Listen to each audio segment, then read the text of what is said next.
যে আমাদের এইবারে নির্বাচনে দুটি ব্যালট ব্যবহৃত হবে। একটি হলো সাধারণ এমপি ইলেকশনের জন্য সাদা রঙের, আর আরেকটি গণভোটের জন্য হলো গোলাপি রঙের।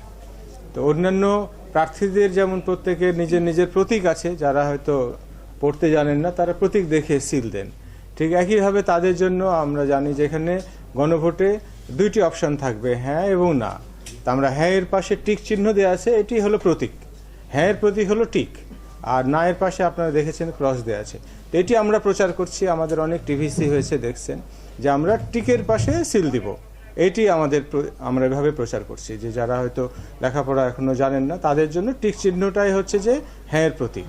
এভাবে আমরা প্রচার করছি এবং আমরা খুবই আশ্বস্ত হয়েছি এবং আনন্দিত যে জনগণ এটাকে খুব ভালোভাবে নিয়েছেন। কারণ আপনারা জানেন যে এটি একটি শতাব্দীর বড় সুযোগ আসছে আমাদের সংস্কার করার এবং দেশকে পরিবর্তন করার এবং জনগণের রাষ্ট্রকে জনগণের কাছে ফিরিয়ে দেওয়ার জন্য।